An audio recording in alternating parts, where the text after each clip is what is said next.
welcome to another episode of Let's Chat Reality. I'm Michael, And I'm Molly.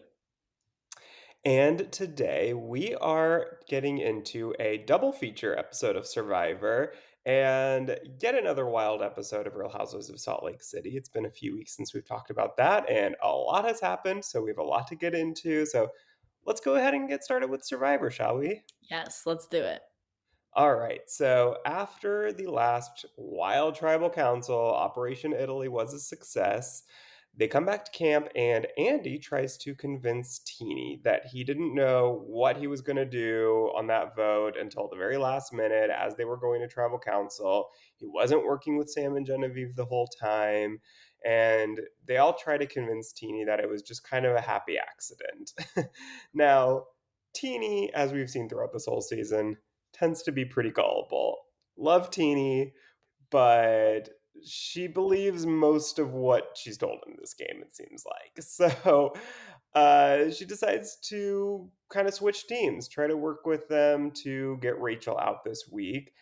I feel like that was a pretty I mean, look, Rachel is the biggest threat. I think it's pretty obvious Rachel's the biggest threat left in the game. Rachel and Genevieve both, but I think right now all eyes are on Rachel. So I feel like while Teeny could have easily stayed in the majority and left Genevieve and Sam in the minority, she doesn't know that Rachel has this block of vote. She doesn't know Rachel has the idol. So it's kind of on in her mind, I feel like more equal of what side to go with, and ended up thinking, well, Rachel's the biggest threat, so let's go kind of switch teams and work together to get Rachel out. Yeah. No, I agree. I feel like it would be smart for Teeny to have voted Rachel there if Rachel didn't win immunity or have an idol or whatever. Like had any they didn't know at that point like if Rachel had any powers. So with that, like it makes sense for them to work together with the people that aren't as big of a threat to get out bigger threats. So it's like at this point, like you have to go against maybe an alliance you've already formed just to be able to make it one more tribal.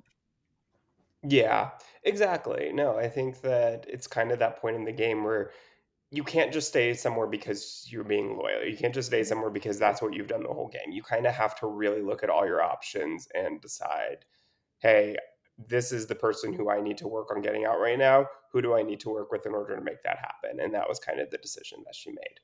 Yeah. But Rachel, meanwhile, eavesdrops on this conversation. Here's Genevieve has an idol, which was news to her. And here's Teeny revealing Rachel's block a vote to them, which she does know about. So this was kind of the confirmation that Rachel needed to be like, okay, I can't trust Teeny anymore. And that was, I feel like, a big, big moment for her. Like, I Mhm. don't know that this week exactly goes the same way if Rachel doesn't hear that and thinks that she has Teeny on her side, because in that case, Teeny could have convinced Rachel and Sue that she's still with them and maybe made Rachel feel comfortable enough not to use her idol and try to save it one more week. I mean, I don't know. It's interesting, but this was a very good moment for Rachel to be listening in on. I know. I was like, wow, like the way that they're editing this right now too was really good. Like also the fact that it was at night and they couldn't see her. Like it was all like, how did this all happen in this moment? But it was interesting to see that. And obviously Rachel's been smart this whole game. So it was smart for her to go and follow this conversation because she's like, well, I'm not part of it, but they're probably talking about me. And then they were. So and then she had that information that she didn't have before, also that Genevieve's idol was fake and all that. So we hear like it Well, well she doesn't know that Genevieve's oh, idol is sorry, fake she at this didn't know point. that in She that point. actually this makes her think she does have an idol, Oh, uh, yeah. but because Teeny thinks that she has an idol, and Sam, yeah, Sam is the only one left that knows it's fake at this point. Oh, yeah, that came up later. I was just jumping ahead. But I'm like, there's so much that happened in the I episode. know it was a lot. 2 episodes at once is a lot on Survivor. Yeah. But no, I mean, it was funny seeing Rachel just like there in the bushes, like watching her or Hmm. not hearing the conversation, not actually watching anything because she couldn't see. But it worked out for her favor to know the information. Yeah, It was very reminiscent to me of Tony Spy Shack famously on Survivor Cagayan, that Yeah. he just kind of, like, had this little fort that he made that he just listened in on people's conversations and nobody knew about it the whole time. And that Yeah. was a brilliant strategy then, that no one had ever really done something like that before, so this is kinda like a little mini temporary version of that that Yeah, was that's what I was like, used. I feel like this hasn't happened recently, so it was good to see more Yeah. stealthy gameplay. Yeah, for sure. Well, Sue goes then to look for an idol, thinking that there must be one still on the beach, until Rachel finds her and assures Sue that she already has the idol. She doesn't need to look for it. She has it. You're gonna, figure out what to do with it together. And they decide at that point that they need to pretend like Teeny is still that they think Teeny is still with them. That they don't, Rachel never heard anything. She doesn't know that Teeny's flipped. And, yeah, I mean, I think that that's an important move there because that way they can have Teeny, just to kind of hopefully calm and not thinking anything's up, that everything's remained the same, and that Teeny can, feel a little more comfortable that they're not going to do anything to try to get Teeny out or, to flip on them, that they're still comfortable with Teeny and that they think that Teeny's still being told everything from their side. Yeah. No, I think that I was honestly nervous when Rachel told Sue that because I was happy that Rachel hadn't told anyone yet because I knew that I feel like if anyone found out, I mean, it's good it was Sue, but if anyone else found out, like they would just tell everyone else about that Mhm. happening. And even then, like I was still worried because, like, with Sue finding out, like, obviously we know that Sue has an idol also. So I was thinking that she might try to get someone else's idol out, like, like with Rachel not knowing and having that as like an option there for Sue. But I'm glad that Sue didn't end up doing that. Spoiler alert. But in general, like I'm happy that they built that stronger alliance there. Yeah, I mean, I do think that it was important in allowing Rachel to kind of be a little bit more assured that Sue wouldn't flip. Mhm. That I think, trusting Sue with that information. Sue is somebody who, when you tell her something like that, she's with you. I mean, we've seen that in the past with Gabe, with Caroline, like that Sue just needs to feel like that you're trusting her with information and then she trusts you fully. Mhm. And so I think Rachel knowing that about her, this was a genius move to give her that piece of information that she needs to lock Sue in. And, because at this point, there's only six left. Like, and we see later, like, it just takes two people trusting being on Rachel's side. And she knows pretty much she has Sue at this point. So now at this point, it's just like, okay, maybe they can just get one other. Maybe they can, keep things, the majority on their side, which, found out that they didn't, but it didn't really matter. But Genevieve does end up winning immunity here and decides to take Sue and Teeny on reward with her to the sanctuary where good things happen. And Teeny gets a little drunk, a little tipsy, and accidentally reveals Genevieve's idol to Sue, which is fake, but Teeny doesn't know that. And I mean, like you said, a little, that you were a little worried that about Rachel telling Sue information.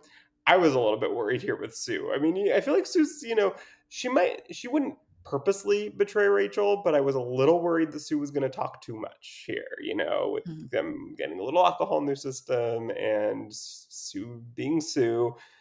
I was a little worried, but I thought she did a good job. Yeah, I agree. I felt like that was the moment. If Sue was gonna share anything, was gonna be at the reward. But luckily she didn't share. And yeah, that was a funny moment as well when Teeny mentioned the idol, which at that point Teeny thought that was real then. So that was some information. Then like seeing Genevieve's face, she was like, oh, like still playing along with it. But obviously annoyed that Teeny said that in that setting because then Sue, who's like not on their side, was then gonna share that back at camp. So that obviously caused some more conversations to happen back at camp. But I feel like smart on Genevieve's part to bring both Teeny and Sue there just because, like, in general, like, with the relationships left, like, it just it's at that point, it's like Sam was just like, "Well, don't bring me, like, bring someone else." So we kind of Yeah. and she wasn't gonna bring Rachel. So Well, and I think they were trying to get Sue on their side to vote yeah. out Rachel. Like, I think it was smart because it's like, okay, she Genevieve knows she has Sam. There's no reason to bring Sam. You're not Mhm. trying to get anything out of Sam. Sam's a lock. Teeny, I think, the still kind of newer working relationship. It was good to invite Teeny. We know how Teeny reacted when she wasn't invited last time. So, give Teeny what she wants. And, I think that was very smart. And then with Sue, it was like, okay, maybe now that we have Teeny, Teeny can be helpful in convincing Sue to come over and that Rachel's a big threat and we need to get her out. And I think that it was the smartest move that Genevieve could have made to bring those 2 for sure. Yeah, for sure. Well, back at camp, Sam, Rachel, and Andy, who are not on reward, have kind of an emotional conversation. The last 3 goddess remaining, and they, been together since the beginning. And Rachel kind of brings out the waterworks a little bit and tries to convince Sam and Andy that she thinks she's going home. She knows it's her last day, wishes things could have worked out differently, blah, blah, blah. And I thought she did a masterful job at this. I mean, I would have fully bought it hook, line, sinker. I thought that she did a great job and that they fully believed her. Yeah. No, I was so impressed with Rachel this episode. I mean, overall, I feel like she's just killing it lately, but or the whole season, but especially this episode because like we all know obviously she's going to be playing her idol regardless because this is like everyone wants her out, so she just has to keep like make sure that she stays another day with her not winning the immunity like she has to use it. So having her like those conversations like I was floored. I was like, "Wow, she's doing a great job." Yeah, she is a masterful actress. All the Emmys to Rachel this week because she convinced them, and they got a little, especially we'll say Andy got a little overconfident, I think, in thinking that Rachel was going home. Now Rachel and Sue try to get Andy to vote for Sam, thinking maybe there's this last opportunity that they can get the numbers on their side, and that Rachel can keep her idol for next week. But after that conversation, they try to convince him thinking it would be a big move for his game, that he needs to impress the jury, and this can be, that move that does that. But after that conversation, Sue basically tells Rachel, like, use your idol. Like, this isn't happening. They're not buying it. They're gonna make you think they are, but they're not, and that she needs to use everything she has today to get through this week.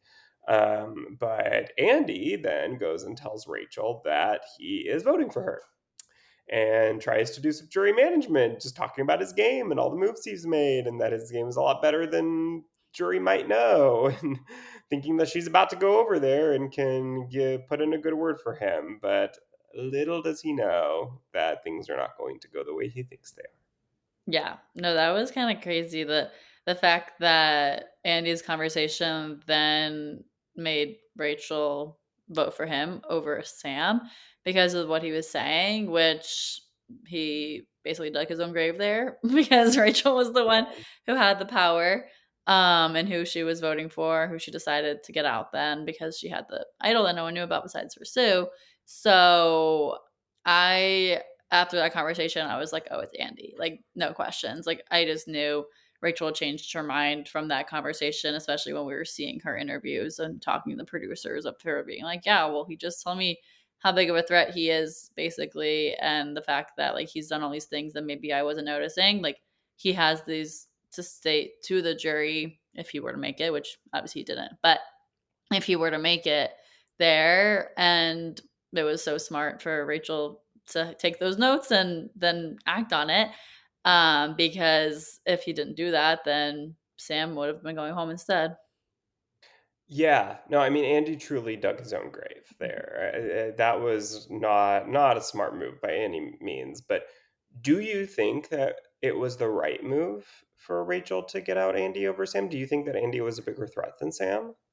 I don't know. I think because we've been thinking about it in the in terms of the jury saying things like, "Oh, well, Andy flipped again." Like, I think, Mm, like, people left, like, I don't think Rachel, like, was noticing that necessarily, so I think Andy wouldn't have been as big of a threat as maybe she was thinking in that moment, but based on what Andy was sharing with Rachel, I think Andy was, like, a good option there. Maybe I don't know. I like Andy, but I also think, like, he could have gotten votes. Like, I think more so than Sam.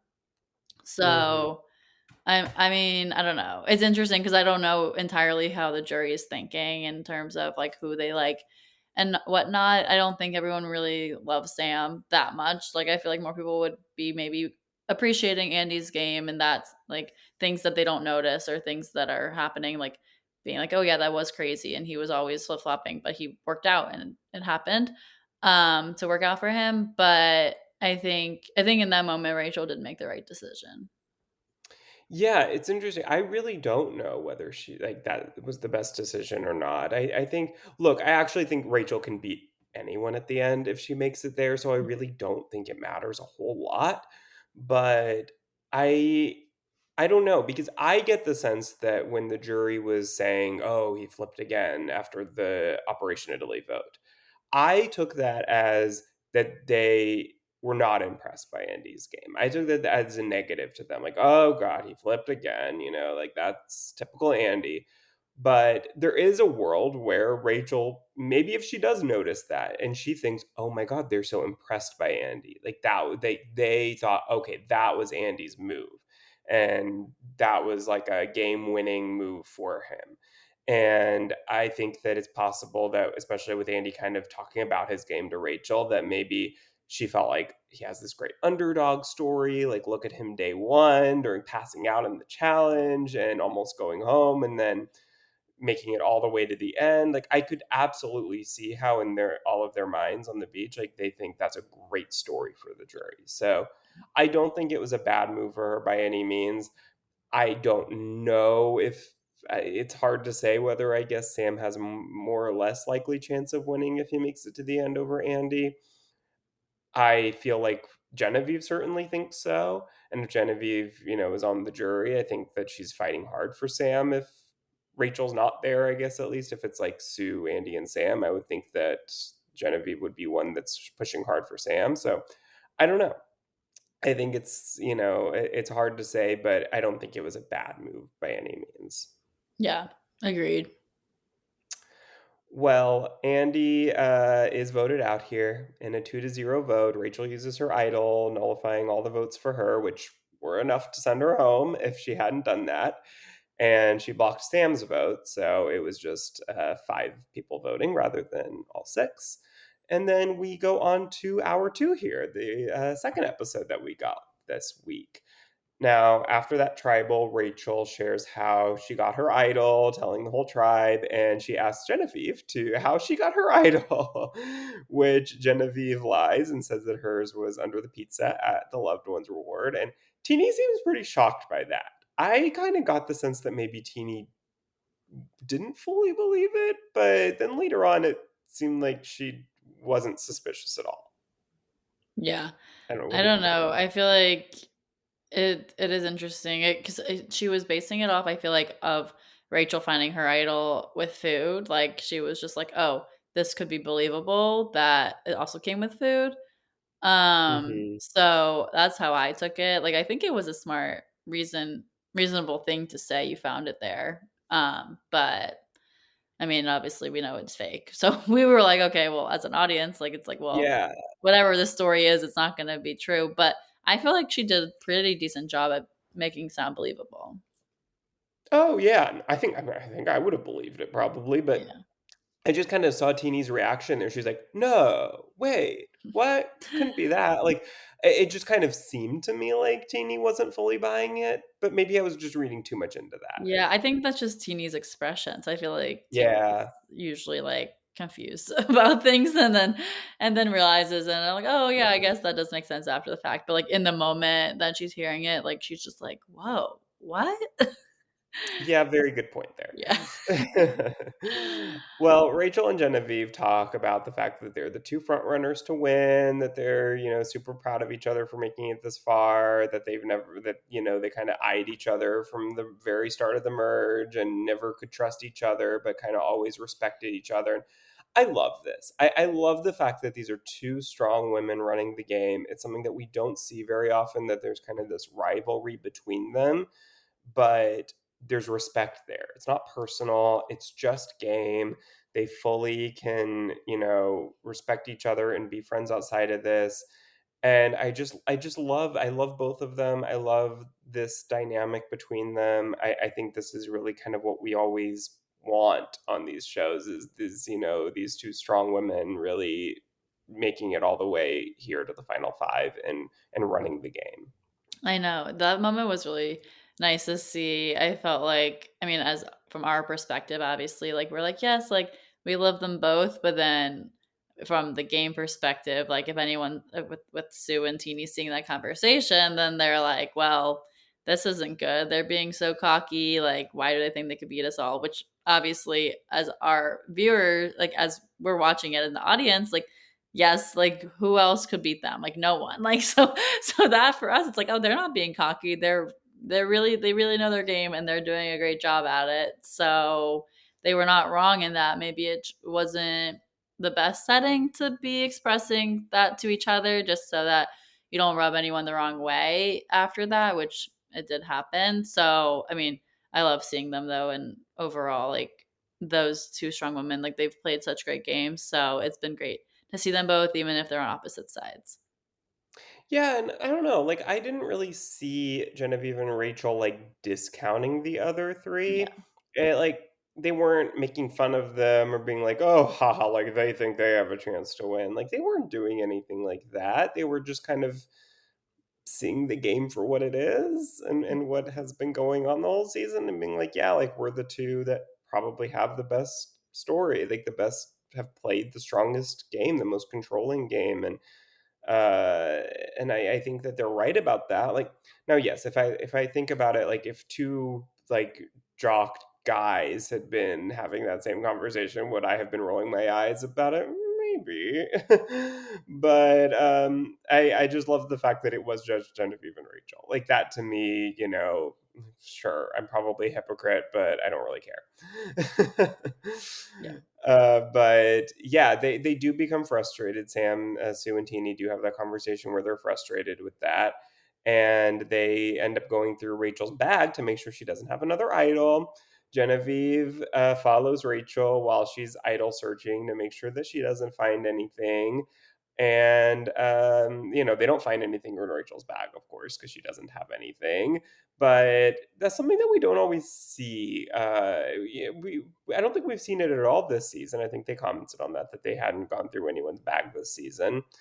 I never know like what they're allowed to do in terms of that. I think they can do that, but if they find something, they have to leave it there. Like they can't like steal her Mhm. idol from her.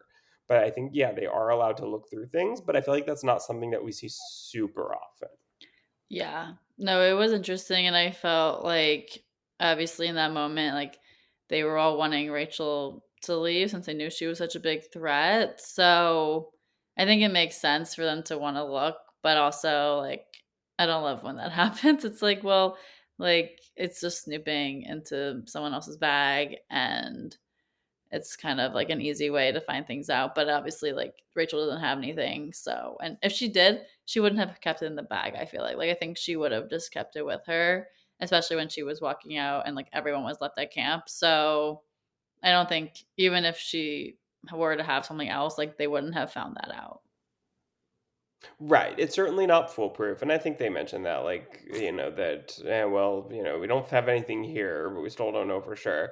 But yeah, I mean, I probably, if I had an idol, I wouldn't leave it unattended in my bag. Mhm. But maybe, it's one of those things like you start leaving and then you're like, shoot, I forgot to take it with me. Like, that's possible. But I do remember, I think it was Survivor China was one time where they did do something like this. They looked through someone's bag and they did find an idol there that they had. But that was in the early days of the idol. Like that was only 3rd, 4th season that they even had idols. So, like, people weren't as savvy with it as they are today, and I think today, yeah, like, that probably isn't, as foolproof of a plan to try to do that. But Rachel, it doesn't matter whether she has an idol or not, because she wins immunity here, guaranteeing her spot in the Final Four and guaranteeing that she will not be voted out of this game because she will at least have the opportunity to make a fire. So that was huge. I was thrilled, so happy for Rachel. It was one of those things where I was, like, on the edge of my seat, like, hoping, like, "Please, please, please, please, please do not let this stack fall."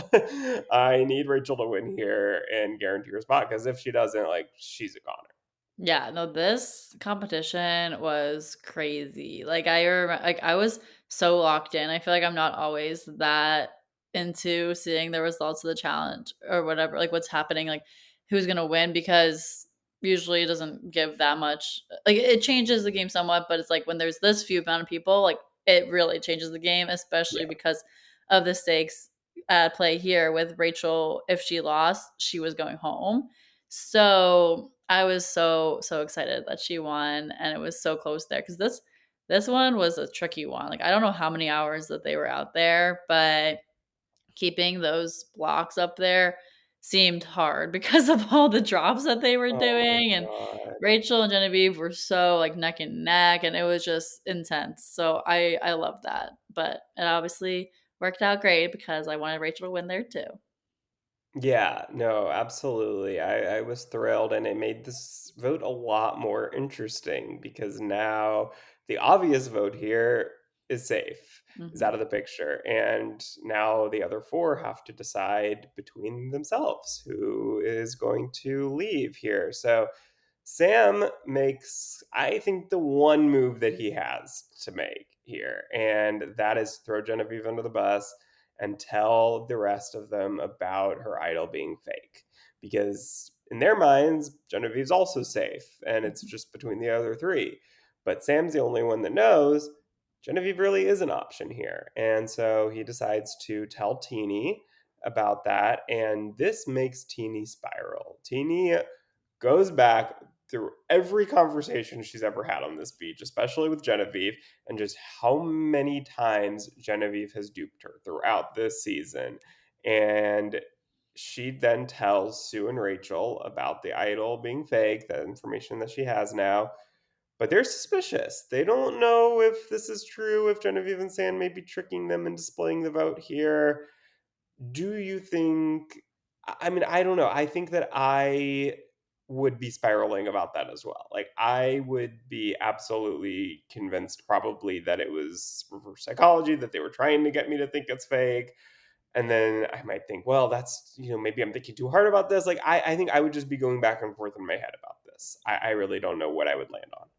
Yeah, I mean, I feel like they're thinking way more about this right now than they ever thought about the splitting the vote when Andy was telling them. Like, I'm like, this fake idol, like, I feel like you Yeah. should know that this is actually a fake idol if Sam is the one giving the information because Sam is trying to save himself in the situation. Like, he wouldn't, in my opinion, like, I don't think they needed to spiral as much because, like, I don't think, I mean, obviously we know he wasn't lying, but like, I don't even think like if I was playing in the game, like I would think Sam was lying about that either.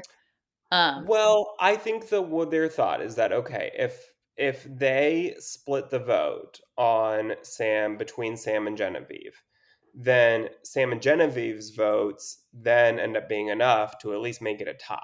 mhm. So I think that's where they're kind of going with this, is that if they do end up splitting the vote again, like, this can once again make them, one of them, go home.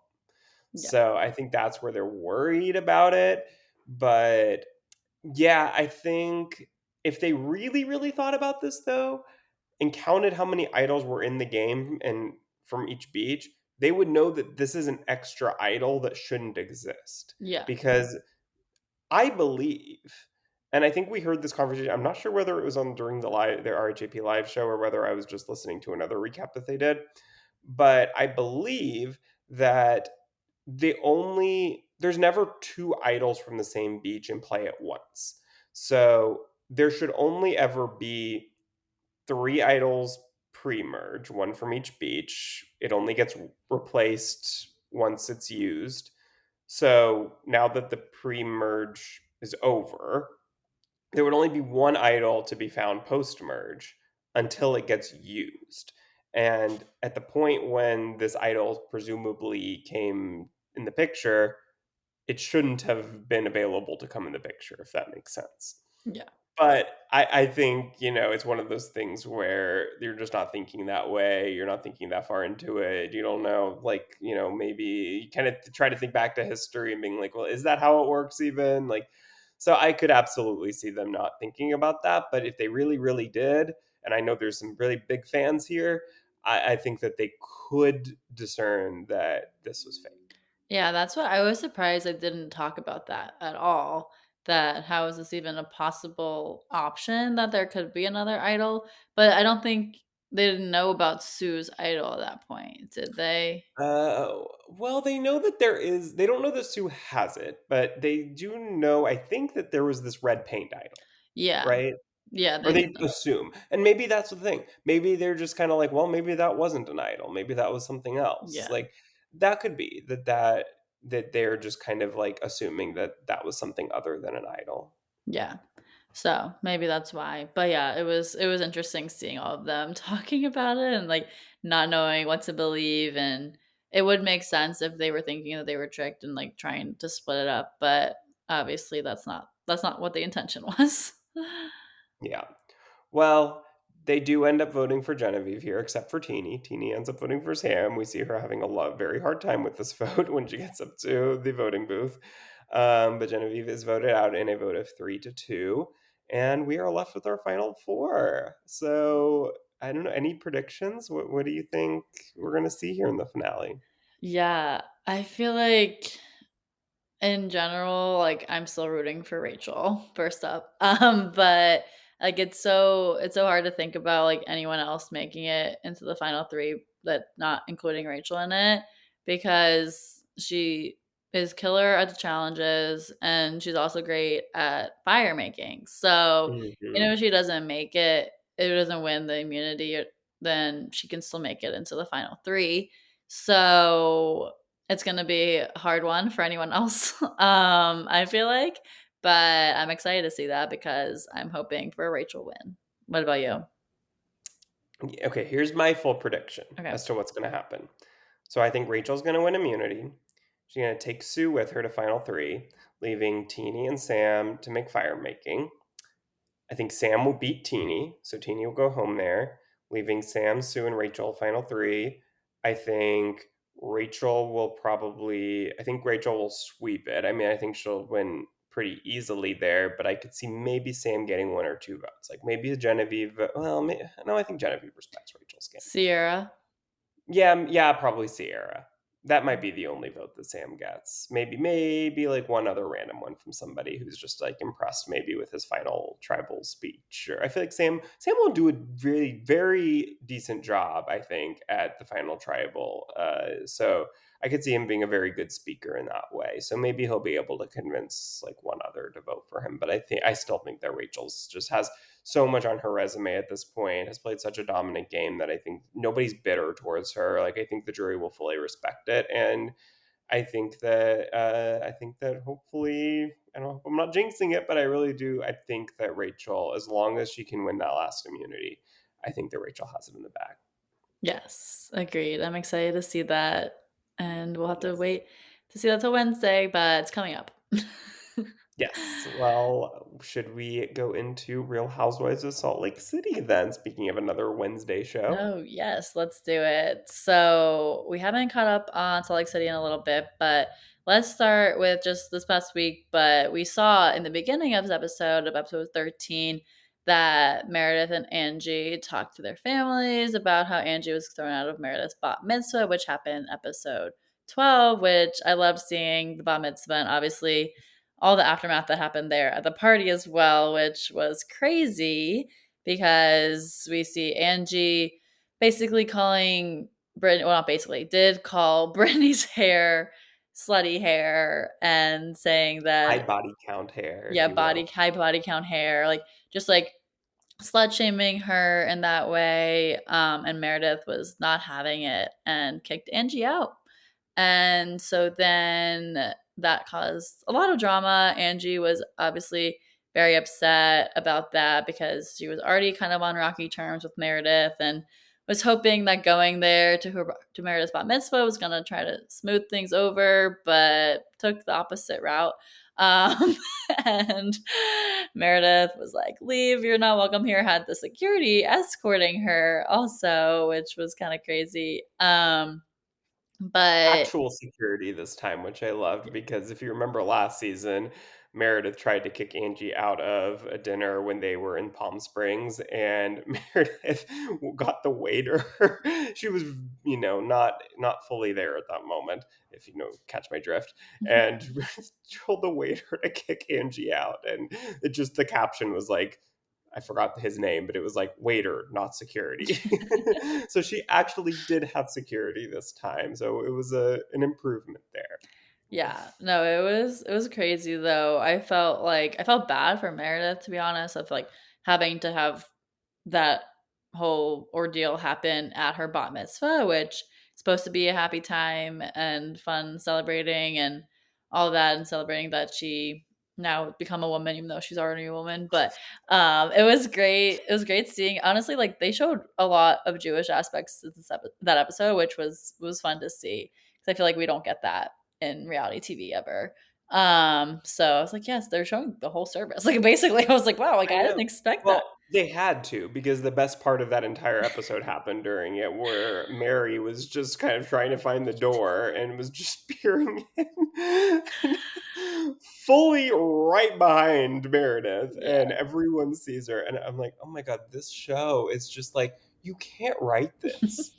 I mean, Real Houses of Salt Lake City is a full comedy. It's the best show on TV. I mean, give it all the Emmys, all the, I don't know, Golden Globes, Grammys, I don't care. Like every award ceremony, just give it everything. Yeah. Well, what were your thoughts with Meredith going to her family and Angie talking to their family about what happened? Yeah, I mean, this is kind of a typical thing we always see on Housewives after a big event where they tell their uninterested partners all about what happened. But I mean, there was a lot to tell with this one. So, I mean, that this one made sense. There had to be a debrief here. And I mean, I think that everyone was kind of at fault in their own way. Brittany did kind of start that conversation, allegedly calling Angie slutty vibes, whatever it was.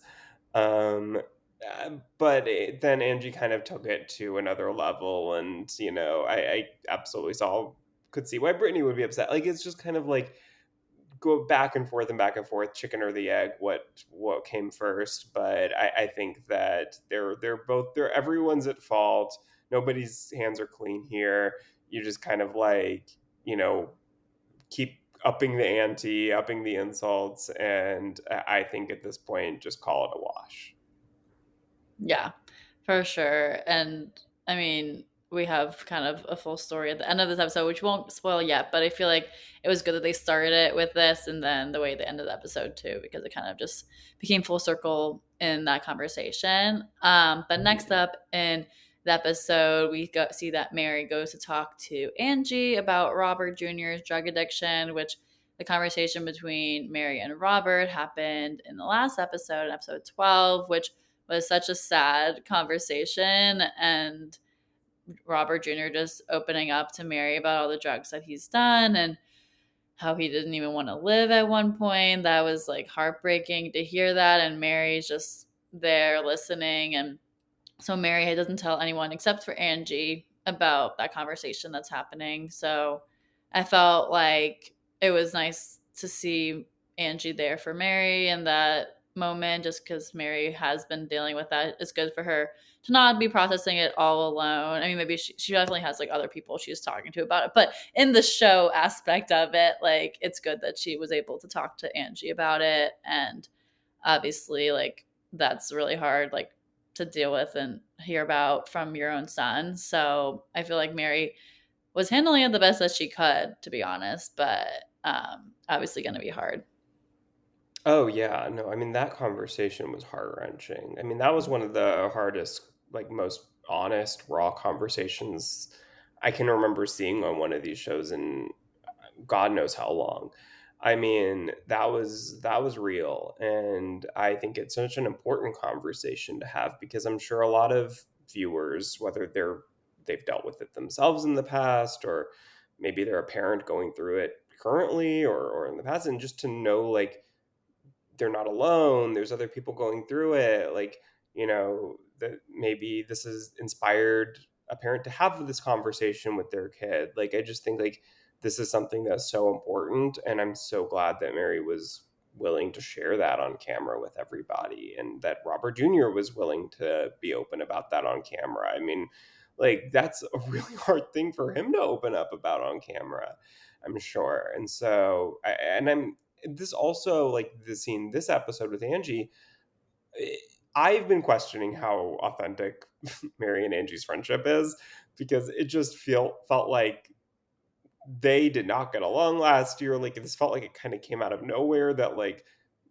Angie told Mary she had lipstick on her teeth at the reunion and that kind of like opened the door to their friendship. Like it just felt like it just like was weird and random that the two of them would ever become as close friends as they seemingly are. And I was like, this is gonna like break up next year. And it still might, but it really to me at least like this for the first time I felt like, oh my God, they actually Mary does really trust Angie to like trust her with this information and trust that Angie's not going to like use it as a storyline or tell the rest of the group. Like, I thought that was big, and that to me showed like, okay, they are real friends. They do trust each other, and I like seeing that. Yeah.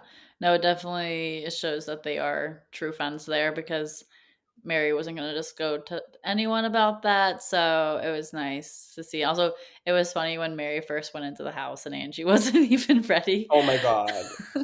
By the way, I love Angie's house. Yeah, It's it's like so the most nice. sterile. Like it could be used as a doctor's office, but I love it.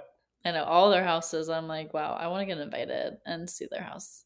Um, Well, maybe one day. yes, for sure. But next up, we see that they all go to the airport to go to Puerto Vallarta for their girls' trip. And Lisa's planning this and has everything figured out, has the whole PowerPoint, everything, and tells Bronwyn not to bring anything. And Bronwyn still does. So Bronwyn brings bedazzled holders for everyone. And I thought they were really cool, but Lisa was definitely upset that she didn't want Bronwyn to provide anything for everyone since it was Lisa's trip. So, do you think that Lisa was right to think that, or what are your thoughts overall on the gifting? I think if I wouldn't have seen any problem with it if Lisa hadn't like specifically told Bronwyn not to bring something. Yeah.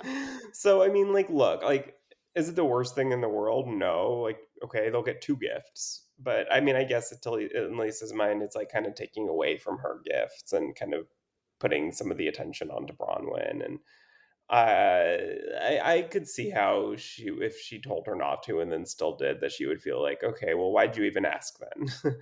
But uh, yeah, I mean, I don't think I would necessarily have a big problem with it. It's a little passport holder. Like, what? It's not like she got everybody cars. Like, I mean, I know. Yeah, it was like I think Lisa just wanted everything to be hers, and just because it wasn't yeah. hers, that's what caused the issue. But it didn't seem like it was like such a huge issue. Like it was just like a little bit like of an annoyance for her.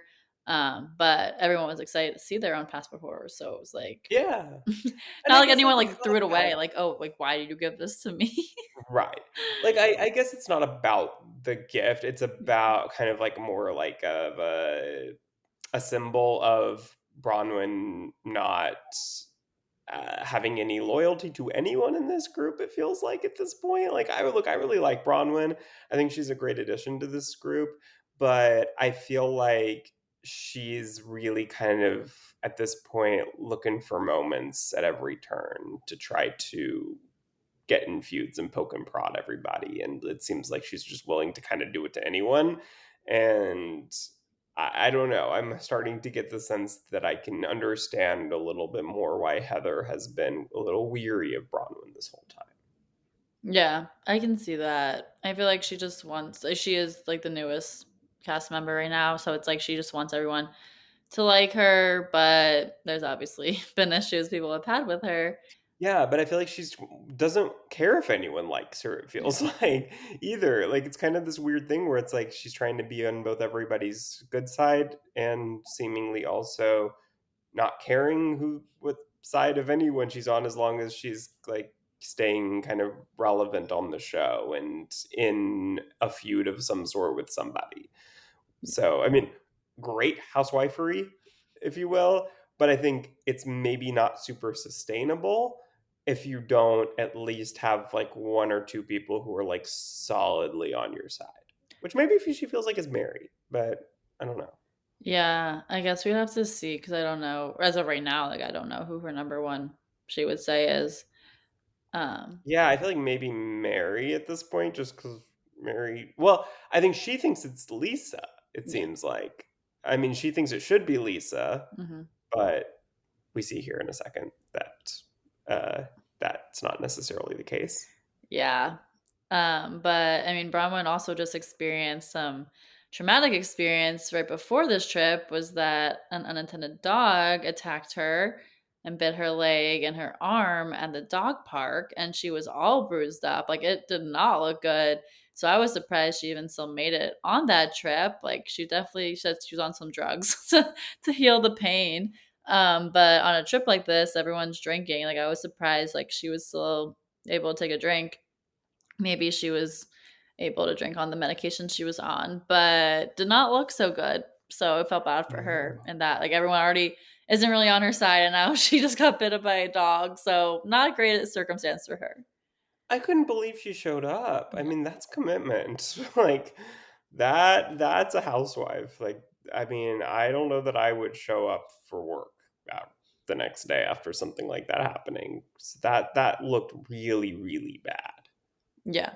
And then to make it even worse, then she finds out Lisa's groupings for the 2 villas, as we were alluding to a little bit, that Brahma was upset because she felt like Lisa was her number 1.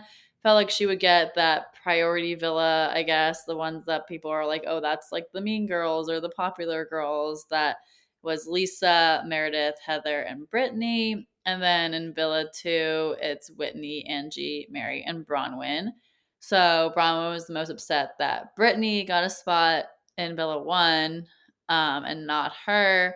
So she thinks that Lisa was trying to send her a message and just overall like feeling betrayed by Lisa that she wouldn't choose her and having the people that she did choose all together and everyone else is kind of like in Lisa's eyes like the lower people and like Bronwyn didn't think she would deserve to be in that group of people. So there was definitely some drama there.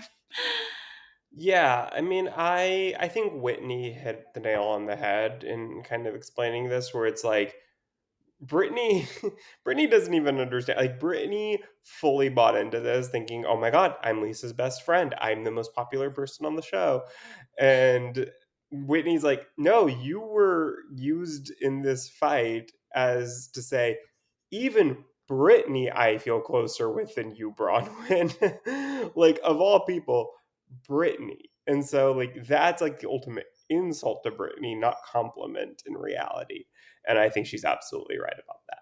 But I mean, on the other hand, I don't necessarily blame Lisa. Like, I don't know that like we've seen Bronwyn and Lisa going at it all season. Like they're not close anymore, it seems like. Like, yes, they knew each other before this show, but like they haven't been on the same page this whole time. So like I wouldn't necessarily and Bronwyn's not getting along with Heather.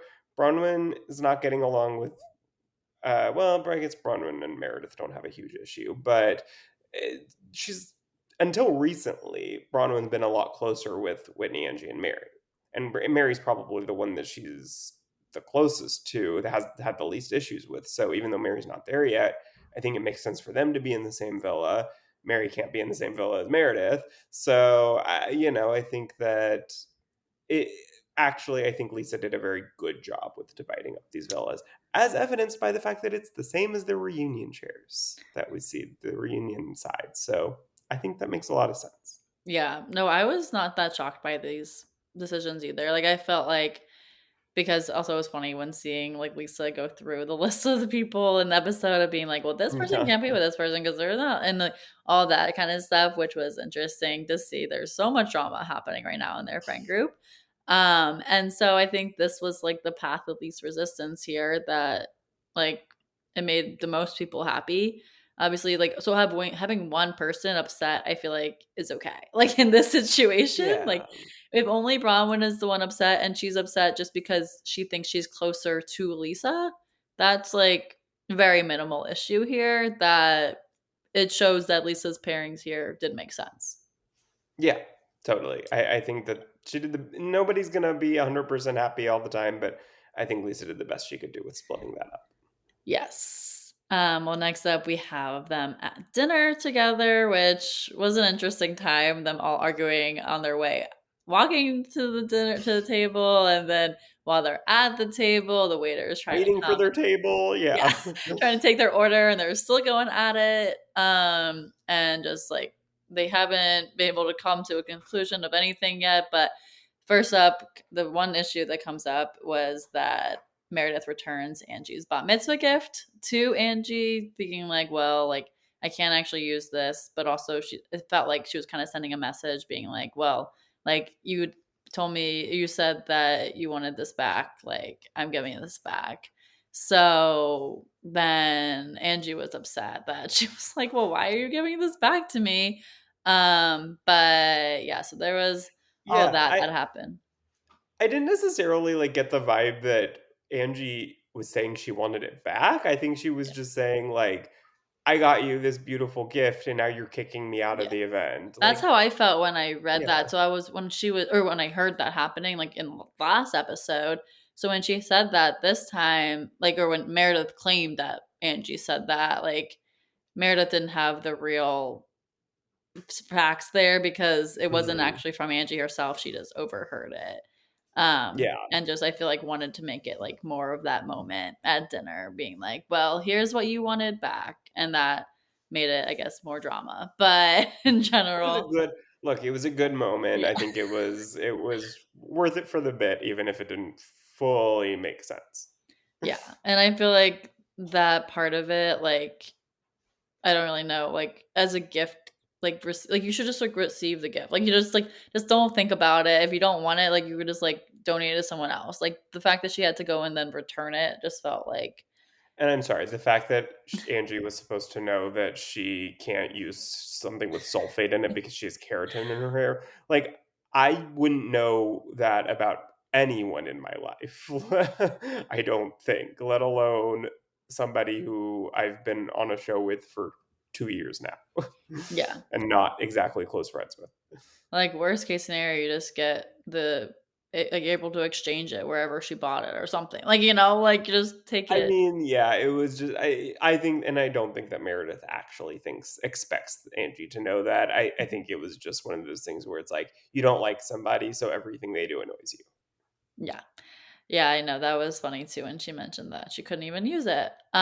So but then more stuff that happened at the dinner, of course, is Brittany has to make an announcement. So always trying to make the announcements, and usually they're just kind of nonsense things. But this one actually was an important one, is that she shares that her daughter Olivia spent the night with her. So she hadn't really been talking to her daughters. So it's a big deal that Olivia did stay the night and they were talking, and having that conversation really meant a lot to Brittany. So it was nice to see that. But then it was funny seeing like no one really responded at the dinner. They were like, okay, like still like cool. We don't care about you, Brittany. But it was She's a the girl nice who cried announcements. yeah. I mean, like when everything is an announcement, nothing is an announcement. So I think she did that to herself. But yes, I mean, I'm happy that her relationship with her daughter is healing. But I can't blame the girls for not exactly being super enthused to hear another announcement from Brittany. Yeah. Yes. And that obviously then broke up some of the fighting, but then the fighting happened again. And As we it tends to do. Yes, exactly. But now Brittany throws a bag of gifts at Brittany, and then they argue about Angie's slut shaming comment that we were mentioning back from the bat mitzvah, and saying that she was dating three guys. That Angie was saying that Brittany was dating three guys, and shaming her for that. And this whole conversation happened about like bringing up again like the slut shaming convos, and Meredith being upset that that happened, and then Brittany being like, "Well, Angie started this," and all that, like all the she said, like stuff, like all the all the stuff that was rehashing from the bar mitzvah that no one even knew the entirety of what happened, like, or at least Meredith didn't know the entirety of what happened when she kicked out Angie, and so there was just so much happening there. But what were your thoughts overall? Yeah, I mean, I think, I mean, like kind of like I was saying earlier, like I don't think there's a clear winner or loser. I think they just need to call it a wash. Mhm. That they've both said terrible things to each other about each other, and that nobody's winning here. Like I think I do think that in the very like if you kind of really trace it back, that Brittany did start this, but Angie's taken it to another level too. So I just think that they need to kind of like we see in just a little bit here with Angie and Meredith, that they kind of just like both apologize to each other, put the past aside, and say let's move forward.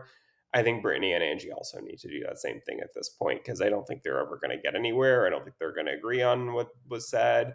Maybe at the reunion once they've actually watched back and they can maybe come to a better agreement. But in this moment, until they can actually see what was said, like word for word to each other, I think they just need to kind of call it a wash and say, let's hold off.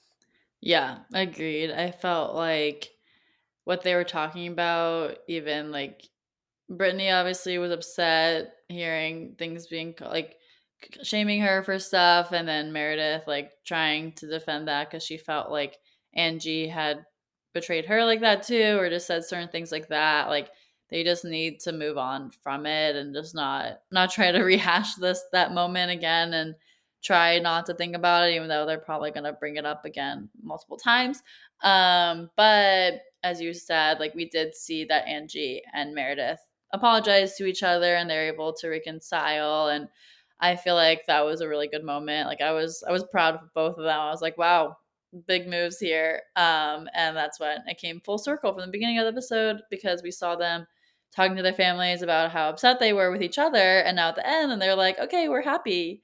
Maybe not happy, but at least able to set aside the differences there. Yeah, and I And was glad that. Oh, sorry. Oh, no, I was gonna say that was a great moment, and I felt like I mean, obviously, I haven't been watching Housewives for very long, but I feel like I've heard all that stuff kind of happening, of being like, well, there can be these huge blow up fights, but then they always come together at the end to kind of like just apologize and say like, all right, we can move forward from this.